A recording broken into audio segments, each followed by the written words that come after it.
Nous sommes le mardi 19 Sivan et nous sommes arrivés d'Af Kouf Membet de Baba Batra, Kouf Membet. On reprend donc à la 6e ligne Amar Rav Sheshet.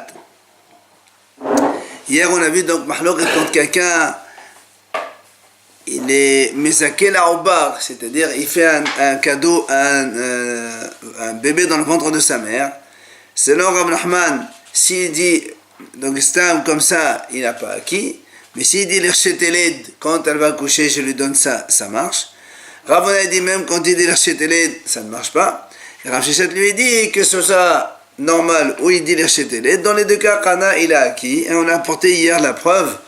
Amar Rav Sheshet mena minala, d'où je sais ça. Détania, comme on a vu dans la Braïta. Ger Shemet, si un converti donc qui n'a pas d'enfant, il est mort. Au bisbisou Israël et nous on sait que quand un converti mort n'a pas de descendants, c'est bien ils sont hefker, celui qui veut les prendre de premier, il les prend. Effectivement, ils sont venus devenir Israël et ils ont acquis, c'est bien. Seulement après, après ils ont entendu qu'il avait un enfant, ou sa femme était enceinte. Alors dans ces cas-là, ils doivent rembourser, évidemment, c'est plus à eux, puisqu'il a un descendant, il a donc un héritier. Oh, si maintenant ils ont tout rendu, et après ils ont entendu que son fils qu'il avait il est mort, ou la femme qui était enceinte elle a avorté, alors il dit la Braïta comme ça, celui qui a acquis en deuxième, c'est à lui que ça va appartenir, mais pas le premier. C'est-à-dire l'acquisition faite au premier, vu qu'ils l'ont rendu, ça ne marche pas.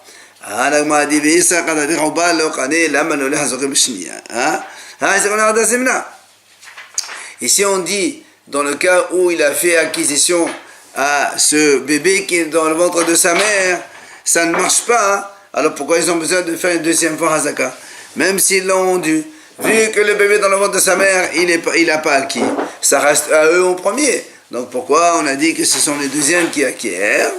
C'est donc la preuve que le Obar Kané, voilà ce qu'il a dit Rav Sheshet, c'est la preuve qu'on a vue hier. Amal Abaye, il vient Abaye, il dit, il repousse cette preuve. Shane Atam, Rabbi, pardon, Yerusha Haba Ame Ele Hashani. Abaye répond, il dit non, moi je peux te dire, là-bas c'est différent. Pourquoi on a dit que là-bas, le bébé dans le ventre de sa mère, il a acquis? Puisque on a obligé que les seconds, il faut une deuxième acquisition, c'est parce que là-bas, parce que là-bas, c'est un héritage qui vient de lui-même. Vu que c'est un héritage, alors automatiquement, ça va au bébé, même si, donc, il n'est pas encore dans le monde. Ce qui n'est pas le cas quand quelqu'un il veut faire acquérir un bébé dans sa mère, là, ça ne marcherait pas. Donc, ce n'est pas une preuve pour Rav Sheshet. Rava Amar, il vient Rava et dit, là aussi,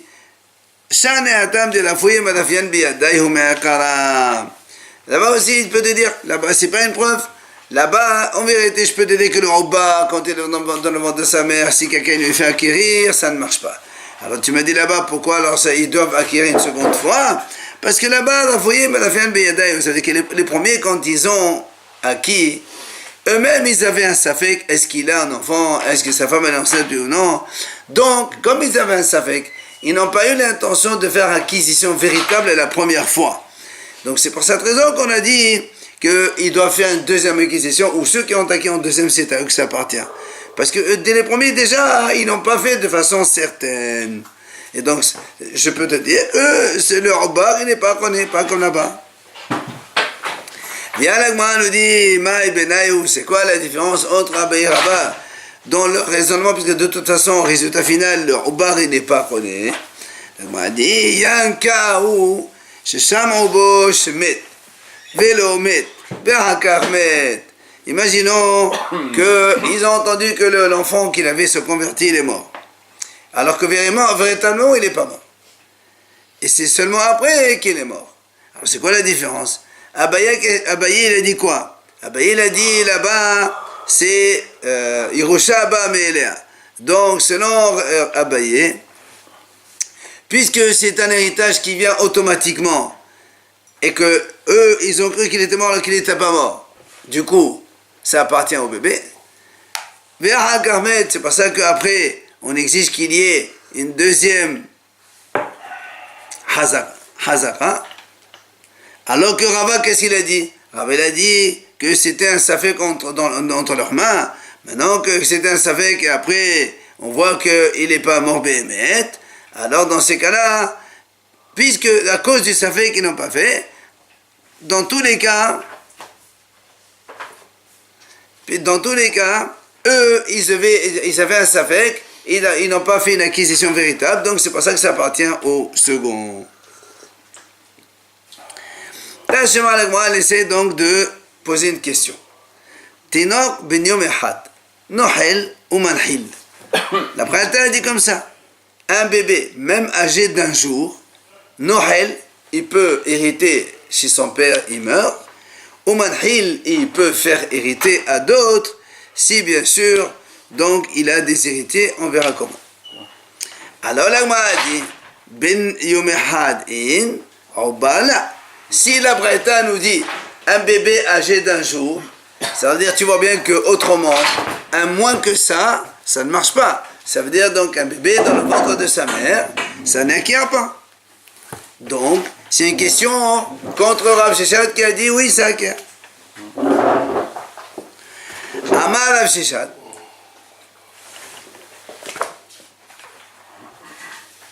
Ha Amar Rav Sheshat. Moi, elle répond, elle dit non. Là-bas, on ne parle pas de ça. On parle d'autre chose. C'est quoi?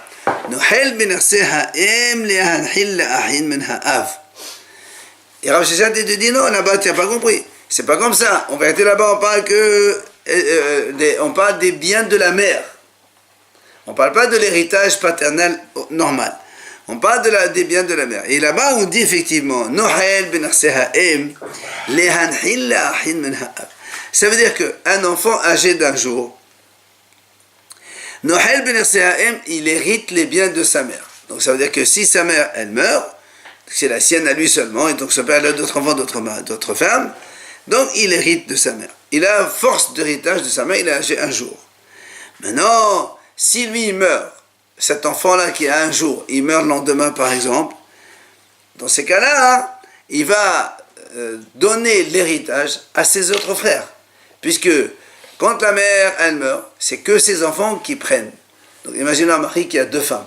D'une femme, il a plusieurs enfants, et d'une femme, il a un seul enfant. Et donc cette femme-là, elle est morte. Donc l'enfant, il hérite les biens. Mais si l'enfant, il est mort, il n'y a plus rien.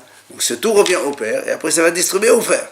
Donc l'agma a dit, c'est pour ça que Rav Sheshat dit, quand on a dit un fils d'un jour, il est nohel ou manhil, on ne parle pas, comme tu as compris toi, il peut hériter de son père, il peut donner un héritage aux autres, c'est pas ça du tout. On parle qu'on dit qu'il peut hériter de sa mère si elle est morte, même s'il a un jour. Et non seulement ça, il peut même, si après il meurt, c'est-à-dire à ses autres frères. Et là, Rav Sheshat il précise, et seulement s'il est âgé d'un jour, ça marche de cette façon. Parce que si aval ubar, là, mais si c'est un bébé dans le ventre de sa mère, ça ne marche pas. C'est-à-dire si un bébé dans le ventre de sa mère elle meurt, et après lui il sort, il n'hérite pas. S'il sort vivant, il... Oui, évidemment. Maïtama, l'agma a dit pourquoi non? Quelle est la différence? Pourquoi tu dis un bébé d'un jour, oui, et quelques minutes avant qu'il naisse, ça ne marche pas? Qu'est-ce que ça change pour toi? Hein? Il dit non, il y a une raison. Dehava mayit bedisha, ou dehu mayit bedisha plutôt, ve'ena ben yodeshetemo bakav lehena hemna. Il dit, Rav Sheshat, tu sais pourquoi? Parce que si la mère, elle meurt, c'est sûr que l'enfant, il est mort avant. Si dans le ventre de sa mère.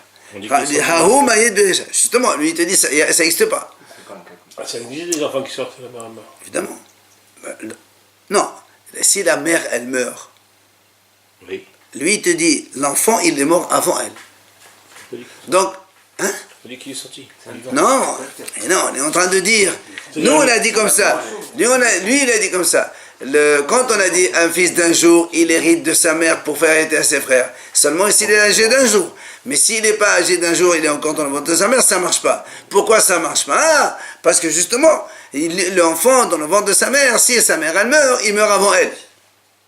C'est une règle, ça, c'est obligatoire. C'est ce qu'il dit. Ça veut dire qu'il y a aucun bébé qui peut sortir si vivant si la mère elle est morte. Aujourd'hui, je pense que médicalement, ça peut se faire. Bien sûr, ça se fait. Évidemment.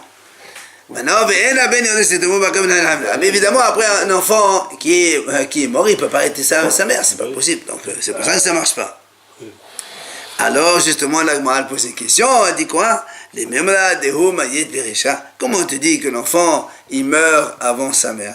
Pourtant, il dit la Gemara, il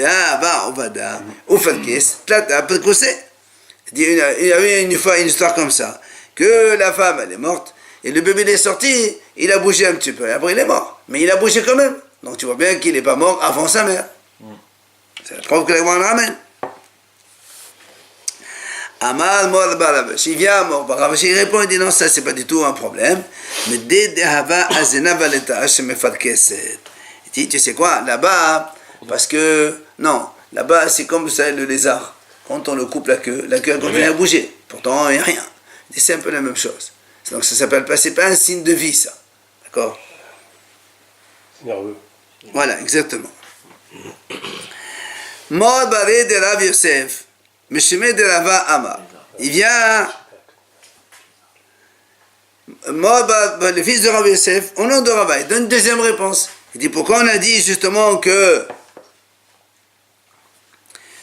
là-bas quand on a dit un ben yom echad, un enfant âgé d'un jour, il hérite, il peut faire hériter. Shemema'et behelek bechora. Vedavka ben yom echad. Abar ubad la.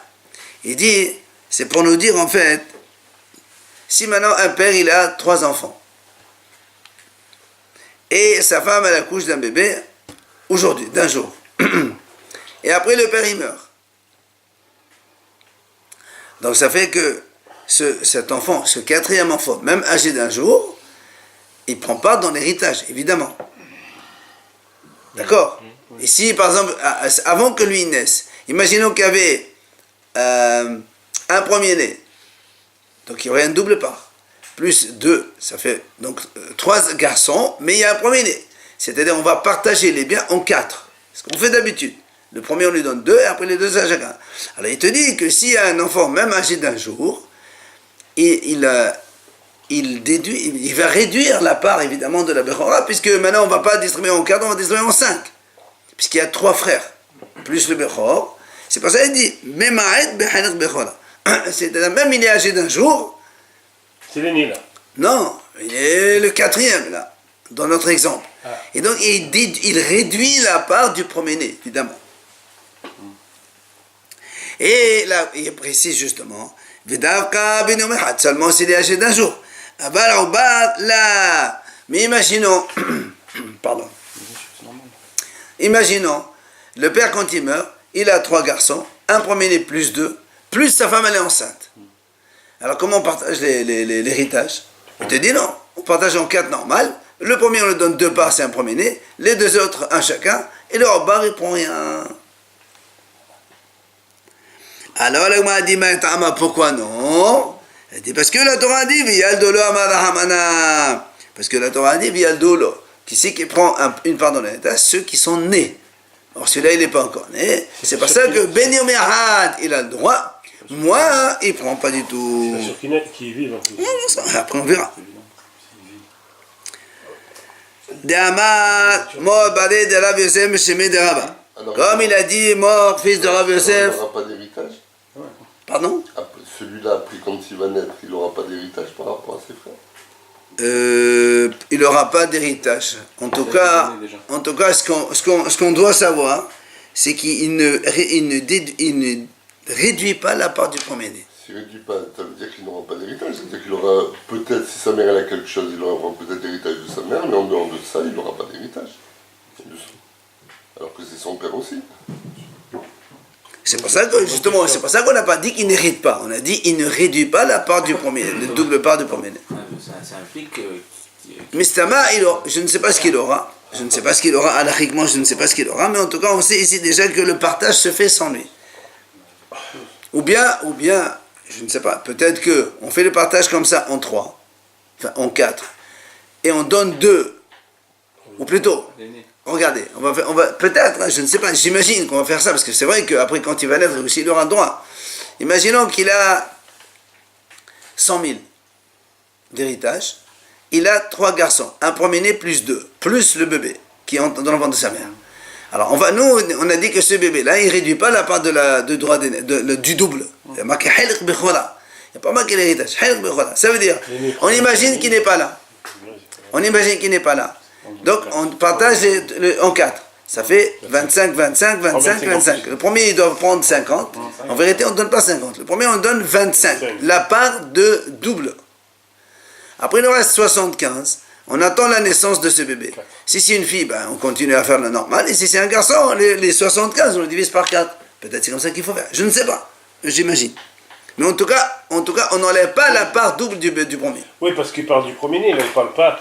Il dit pas, il n'hérite pas. Il dit simplement la part Absolument. C'est ce qu'on a dit. On n'enlève pas, il réduit la part du premier.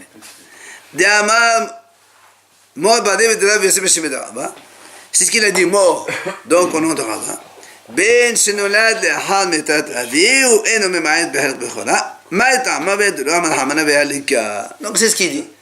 Donc comme la Torah dit viadulo, c'est qu'ici qu'il y a, parce que la Torah dans le passage là-bas c'est marqué comme ça, viadulo vanim. Ok, après il y a marqué la tetlo peshenai.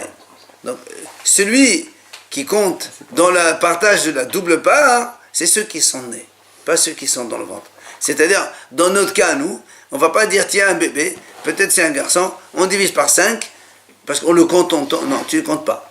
Tu comptes comme si il n'était pas là, pour la part du droit d'aînesse. Non, s'ils font le partage après, ça change tout. Après, ça, évidemment. Besura matnouachi. Dans la ville de Soura, on a enseigné comme cela. Befomdita matnouachi. Befomdita, on enseigne d'une autre façon. C'est quoi l'autre façon? Amal Mod Bere de Rav Yosef Meshemé de Rava. Il a dit mort le fils de Rav Yosef au nom de Rava. Bechol Shenolad Deha Mitat Aviv et non Notel Pishenaim. Il dit comme ça, mort par Rav Yosef. Un premier-né.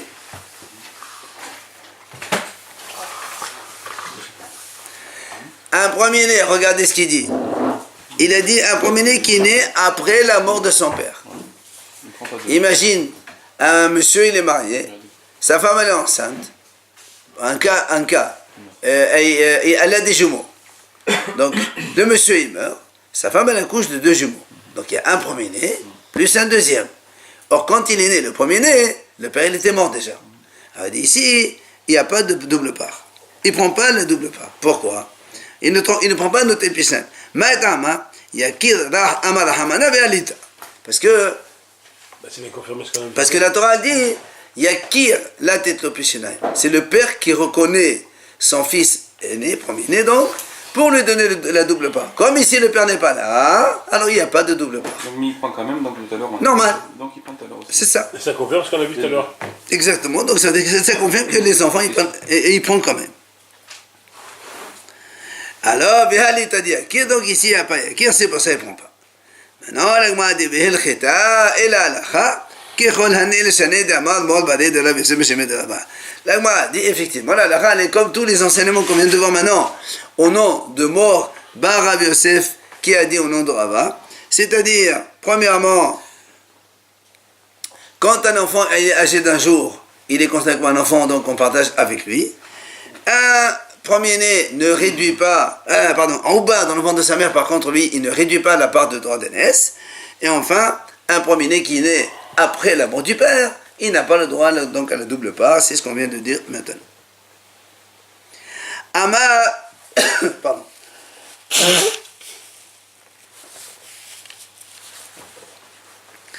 Amar Rabbi Ishaq, Amar Rabbi Yohanan. Il vient Rabbi Ishaq au nom de Rabbi Yohanan. Il dit Hamzake la'ubad lokana. Donc celui qui fait un don à un bébé dans le ventre de sa mère, donc le père qui veut donner quelque chose donc à son bébé qui est dans le ventre de sa mère, lokana, il n'y a pas, comme on a vu précédemment. Et voilà comment dans notre Mishnah, pourtant nous on a vu, vous vous rappelez, donc on a vu dans notre Mishnah, que celui qui dit comme ça, si ma femme elle accouche un garçon, je lui donne 100. Si elle accouche une fille, je lui donne 200. Et on a dit, il lui donne.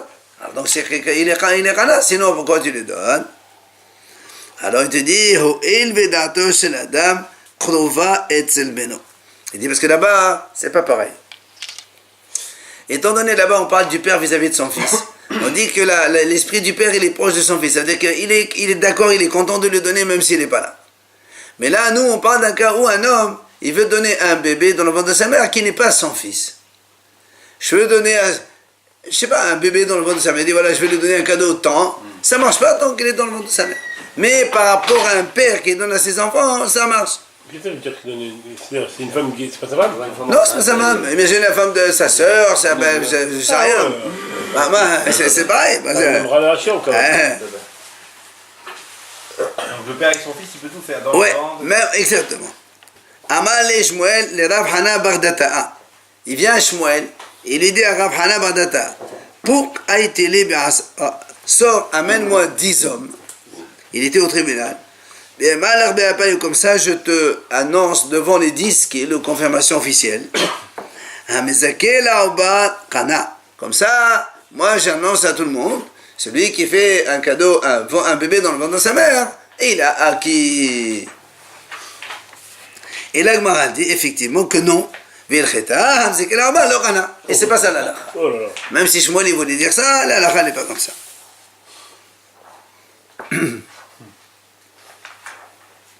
Et il explique, et donc quand on a dit le Kana, c'est par rapport à un étranger encore une fois, mais si c'est le père vis-à-vis de son fils, ça marche, comme on a dit dans la Mishnah. Donc le bar Kana de son père. Son C'est propre père, un Kana exactement. Ahoud Amal et Veto. Pardon. Il y avait un homme, il a dit à sa femme, Nechasai, livne de Yevuli minnach. Un monsieur, il était marié déjà, il avait un garçon. Sa femme, la première femme, elle est morte. Voilà. Maintenant, il s'est marié une deuxième fois. Étant maintenant, la femme, donc, elle est enceinte. Elle est enceinte pour la première fois. Et le mari lui dit, voilà, tu sais quoi Zarmaïl, hein, il lui dit, voilà, tout ce que j'ai comme bien, je les donne à tes enfants. Ses enfants. À elle. Alors, De notre mari. c'est le mari d'une autre femme. Il y a un seul mari ici. Hein? Il y a un seul mari, il n'y a pas de Non, mari. tes enfants, c'est qui les enfants du De la femme. Qu'elle a eu Qui est avec lui. Non, mais non. Qui va voir. Il va voir avec lui. Qui Il va voir avec lui. Ouais, pourquoi je dis pas à mes enfants, c'est pareil. Non, mais parce que même, il lui dit, voilà, imaginons en condition pour avant de se marier, il lui dit, voilà, tout ce que j'ai combien, ce sera pour des enfants. C'est-à-dire, celui-là que j'ai avec d'une autre femme, je ne donne rien. On peut pas. Vas-y, on peut pas. On peut pas déshériter. Hein? On a déjà dit, on peut faire ce qu'on veut avec Rabbi Hana ben Bedocha quand ils sont aptes à hériter. Alors, regardez ce qui se passe.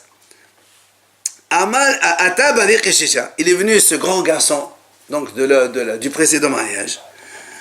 Amal et Aougavram a été vers les. Il dit, et moi, qu'est-ce que je deviens? C'est-à-dire, moi, tu me donnes rien? En plus, Hein? en plus, son fils, il a le Il a droit à double part. On verra, ben, peut-être qu'il n'est pas. On s'en fout de ça. C'est parce qu'il nous intéresse, c'est pas ça maintenant. Amal les zil kané kehad mebara. Il lui dit, tu sais quoi? Tu prendras une part comme les autres. C'est le nez, lui. On s'en fout. C'est pas ça mon problème. Pour l'instant, il lui dit, quand il est venu pleurnicher, il lui dit que toi aussi tu auras une part comme les autres. Alors c'est quoi le problème? Il m'a dit, regardez bien. הנה ודאי לקנו די כתלתנו. היי, התחולק לתלה במקום ביניה או לתחולק לתלה במקום ביניה. Moi, a dit, nous, c'est que ces enfants qui sont dans le monde de leur mère, eux, ils n'ont pas de part, puisque ils ne sont pas encore là. Nous, on a dit, on ne peut pas donner des biens à quelqu'un qui n'existe pas. Donc, eux, ils n'ont pas de part. Moi, elle pose une question, mais ce grand garçon, lui, est-ce que lui, il aura droit à une part ou pas? Parce que lui, il a dit, tu auras une part comme les autres. Il est là. Si, justement, mais si tu dis comme les autres, et comme les autres, ils n'ont rien, toi, c'est de rien. C'est la question. C'est ce que le mot a dit. Est-ce que, est-ce que ce grand garçon, il a une part comme les autres, ou bien il n'a pas de part, Bimkom Benaya, parce que les autres ils n'ont pas de part. Lui non plus, il n'a pas de part. C'est la question qu'on pose. Pourquoi ils n'ont pas les autres? Ils sont pas Ils encore sont nés. pas encore nés. Bah, on a dit, ils ne sont pas encore nés. On a dit déjà. Ils sont pas nés. On m'a dit que le père il pouvait Ils donner. sont pas encore nés, encore nés. Ça, c'est.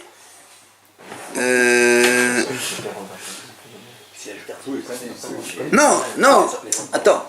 Quand on dit. On dit 100, 200 comme la Mishnah. Quand il dit, voilà, quand on dit ça, il donne. Ça veut dire, il n'a pas. Nous, on a dit ceux-là, ils n'ont pas acquis tant qu'ils n'ont pas né. Mais. On a dit que le père était. Tout ce qui est cadeau en plus. Non, mais là, ils vont hériter comme tout le monde après. L'héritage, il va partager de toute façon. C'est les cadeaux qu'on donne en plus qu'on ne peut pas donner. Alors, l'Agma dit donc réponse. Est-ce qu'on lui donne une part à celui-là ou pas? Rabbi Avin, Rabbi Maïsha, Rabbi Irmiya, trois hachamim, de Amne et Tcholat le Taléa Bimakom Benaya. Ces trois hachamim, ils disent, le fils, le grand garçon, il a une part. Cette part supplémentaire que le père a dit, par exemple, quand il a dit à son fils, tu auras une part avec les autres. Alors, comme les autres. Par exemple, ils sont trois, les autres, plus un, lui il est quatre, laissons tomber le 3 d'aînesse maintenant. Il doit lui donner une part à lui d'abord. Et après tout le reste, on partage à tout le monde. Parce que c'est une part supplémentaire qu'il lui fait cadeau, sinon on n'a pas besoin de lui dire. Ouais, 70. 100, S'il y a ce garçon, plus 3 qui vont naître après. on lui donne 25. Il a 100 000. Donc, d'abord, on partage en 4. Ça fait 25. Il prend 25 le grand. Après, quand il reste les 75, c'est l'héritage, ça. On partage en 4 pour donner l'héritage à chacun. C'est ce qu'il lui a dit. Il lui a dit, tu auras une part. Quand un père il donne un cadeau à son fils, un cadeau, c'est pas l'héritage. L'héritage, j'ai pas besoin que tu me le dises. Ça va de soi, c'est évident. Mais là, il lui donne une part et un cadeau. Donc, il lui dit comme l'autre. C'est pour ça qu'il dit, une part, c'est par égal. On est obligé de. il lui a dit, il lui a dit comme les autres. Non, il lui a dit. Si, il lui a dit une somme forfaite. Ça y est. Mais lui, il a dit, je te donne une part comme les autres. Machma, comme les autres, qu'est-ce qu'il prendrait éventuellement? C'est considéré ça comme un cadeau et pas comme un. Ça, c'est pas un héritage, ça. C'est cadeau. Ah oui. On n'a pas vu, Ramamouche, on n'a pas vu qu'un homme, s'il a 2 femmes ou 3 femmes, qu'il ne peut pas préférer le premier de l'autre par rapport au premier de la première. Oui, on a dit avec Rabbi Hanabi Barak qu'un homme qui a des héritiers potentiels, il peut déplacer l'héritage de l'un vers l'autre. On a déjà dit ça. Il a la comme lui. Non, on ne parle pas de droit d'aînesse. On ne parle pas de droit d'aînesse. Ici, on ne parle pas de droit d'aînesse. On parle d'un héritage normal. Quoi qu'il en soit, Rabbi Avin, Rabbi Meshavim, mais eux, ils disent oui. On a aussi 3 hachamim contre Rabbi Abaou, Rabbi Hanina Bal Papi, Rabbi Sarnaf Hati, Amne, let Holak, let Talia, Bimakom Benaya. Eux, ils disent non. Le père lui a dit, tu auras une part comme les autres. Comme les autres, ils auront 0, bah toi aussi tu auras 0. Ces 3 haramim, ils disent non. On a donc 3 contre 3. Amal et Rabbi Abaou, les Rabbi Irmiya. Donc Rabbi Abaou, qui fait partie de ceux qui ont dit 3, non. Il a dit à Rabbi Irmiya, à un des 3 qui ont dit oui. Elcheta kevatan ou elcheta kevatayro. Est-ce que la lacha est comme nous, qu'on a dit non, ou la lacha est comme vous, que vous avez dit oui? Amalé, pshita d'elcheta kevatan. Rabbi Irmiya lui dit, c'est évident que la lacha est comme nous. Rabbi Irmiya, comme quoi, oui, il a le droit. Pourquoi? Il lui dit, parce que il dit parce que nous on est plus âgés que vous, donc on est plus caram que vous, et pas comme vous, vous êtes plus jeunes. Donc la lacha est comme nous, les 3 vieux, on va dire comme ça. Comme quoi, le garçon, il a une part. Alors il lui répond à Bevo Amal, il me dit il dit est-ce que la lacha dépend de la vieillesse des gens? Même si vous êtes plus âgés que nous, il faut avoir une raison. Notre raison, elle est meilleure. Comme quoi, il n'a pas de part. Alors il dit, c'est quoi c'est quoi la raison? Alors il lui répond, il lui dit à Rabbi Irmiya, Zil le Rabbi de Rabbi Avin de Asbatan Nehle. Il lui dit, va voir Rabbi Avin. Il lui a dit, va voir Rabbi Avin. Rabbi Avin, il était parmi les 3 premiers qui ont dit oui. Et Rabbi Avin lui dit, va voir Rabbi Avin. Moi, je lui ai expliqué ma raison. Comme quoi c'est non. Mais il va...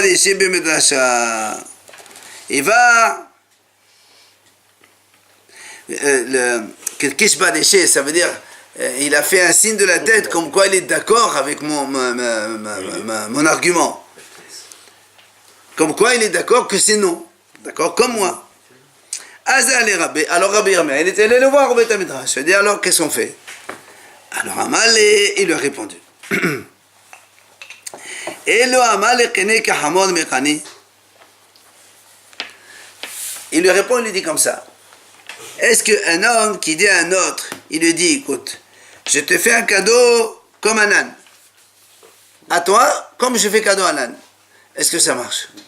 Non. Pourquoi? Parce que celui qui fait un cadeau à l'âne, il n'a rien acquis, ça ne veut rien dire ça. Alors comme l'âne ne prend rien, toi aussi tu prends rien. Voilà l'argument qu'il lui a cité. Et l'Agmara ramène d'Itmar,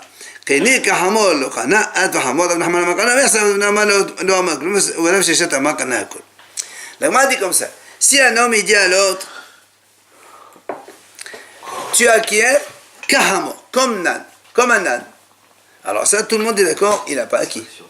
D'accord? Maintenant, s'il lui dit, tu acquiers toi et l'âne, vous allez acquérir ce bien. Alors ici, on a trois avis différents. Rav Nachman Amar, Kana Mersa. Rav Nachman dit, il lui dit toi et l'âne. Donc c'est moitié-moitié. Donc il y a qui a l'âne? Quand il lui dit toi et l'âne, pas tu acquiers comme l'âne. Et qui a qui là? Par exemple, une scène. Attends. Non, attendez. Quand il dit Merza, lui, il sous-entend, on donne la moitié à l'homme.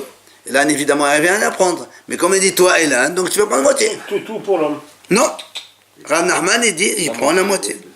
Vela Rav Hamnuna Amar, Lo Amar Klum. Rav Hamnuna dit, non, il dit, toi et l'âne, vous acquérir. Comme l'âne n'acquiert pas. Toi non plus, tu n'acquiers pas. En fait, il lui a rien dit. Et Rav Sheshat Amar, Kana Hakol. Rav Sheshat, il dit au contraire. L'homme, il prend tout. Pourquoi? Parce que comme l'âne, il prend zéro. Alors, ça veut dire, il donne tout à l'homme. Donc, ça, c'est quand il lui dit, Ata Vahamo. Mais s'il lui dit Kene Kahamo, on a dit tout le monde est d'accord que c'est zéro. Là aussi c'est pareil. Comme le monsieur, le père, il a dit à son grand garçon, tu acquiers comme les autres. Les autres c'est comme un hamo parce qu'il n'acquiert rien. Alors, comme il n'a rien, toi non plus tu n'as rien. Et c'est Dieu la réponse, Rabbi Abou. Voilà pourquoi nous on a raison. Parce qu'il a apporté évidemment un argument de cette mémoire des Pourquoi Hachamim. il tirer ce truc de l'âne là? C'est bizarre.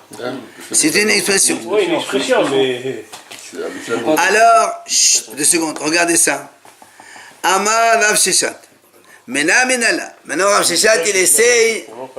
Rav Sheshat, il essaie de argumenter son avis. Parce que lui, il a dit, quand quelqu'un dit toi et l'âne, on lui donne tout à lui. Pourquoi? Il a dit, j'ai une preuve. Rav Sheshat, il dit. Détania. Rabbi aussi Omer. Rabbi aussi dit comme ça. En lecha mal bakeshut en la pnimi shebo. Il y a, le keshout, c'est un légume. Je sais pas. Peut-être aujourd'hui, mais dans le langage germain, ça ne paraît pas ça. Parce que lui, il dit, dans le keshout, dans ce fameux légume, l'intérieur, il est amer, et l'extérieur, il est bon. Ah. Voilà, c'est ce qu'il dit. Alors c'est pour ça qu'il dit, je sais pas, c'est pas un truc qu'on connaît aujourd'hui. Amer à l'intérieur et doux à l'extérieur, c'est pas le chou non plus.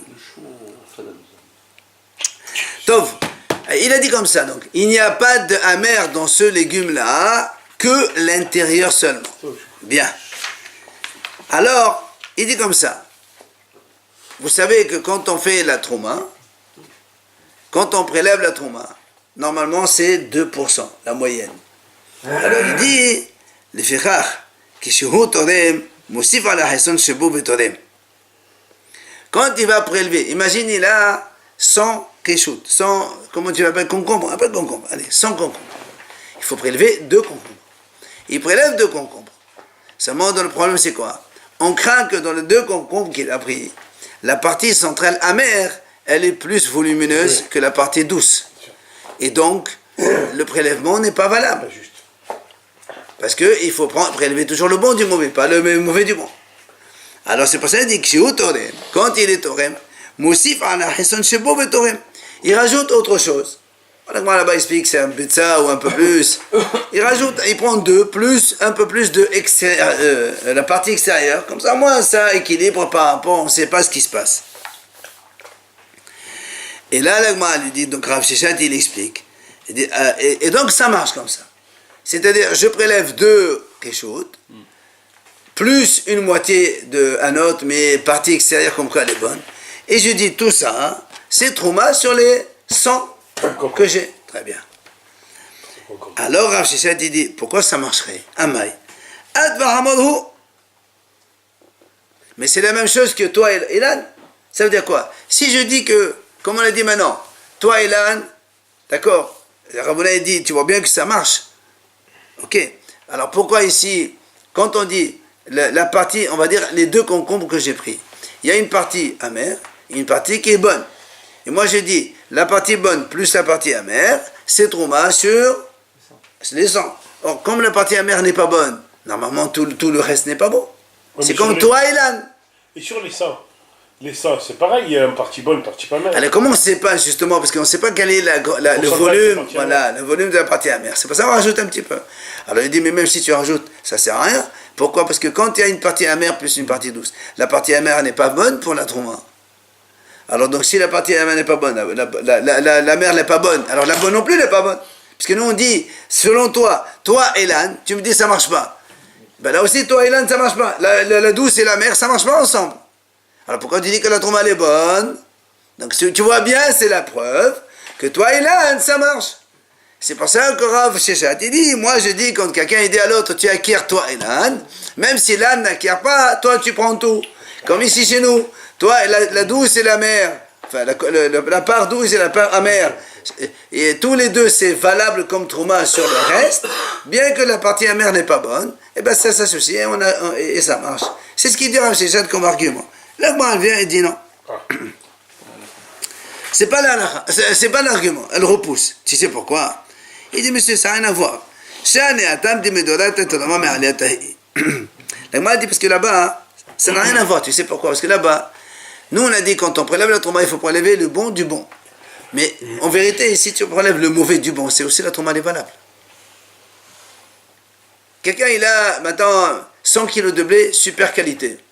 Il prend la Trouma, il prend 2 kilos de blé, très mauvaise qualité. La Trouma est valable. C'est pas bien de faire ça, mais c'est valable quand même. C'est pas de la même récolte. Non, on s'en fout, c'est pas de la même récolte. On peut prendre 2 récoltes différentes, bien sûr. Et donc, quoi qu'il en soit, donc tu vois bien qu'ici, même s'il a dit que je prends que la partie amère seulement, c'est déjà valable. Donc là-bas, c'est pas Hamor là-bas. Donc tu peux pas comparer les 2 choses, ça n'a rien à voir. D'accord? Toi et l'âne, on sait que l'âne n'acquiert jamais. Mais ici, la partie amère, elle est Trouma sur c'est pas bien de le faire, mais la Minatora, c'est valable. Ça reste mangeable quand même. Non. Mais même, on s'en fout de ça. C'est que le fait que tu me dis que c'est pas valable, c'est valable comme Minatora. Donc c'est plus la douce qui est valable et la mère, elle n'est pas valable. Toutes les 2, elles sont valables. Il rappelle ici, d'où on sait que c'est vrai comme ça, que quand quelqu'un il prélève le mauvais du bon, c'est valable. Regardez ce qui donne l'argument, on finit avec ça. D'où on sait que si quelqu'un il prélève le mauvais sur le bon, que la Trouma est valable. Où on a vu ça? C'est marqué dans la Torah, il faut prélever le meilleur. D'accord? Pourquoi on dit ici, voilà, la Torah dit, quand on prélève le Trouma pour le Kohen, il faut lui donner la meilleure partie. Alors pourquoi tu dis que si on donne le mauvais, ça marche? Chez Nehema, il dit parce que c'est marqué dans le passage là-bas.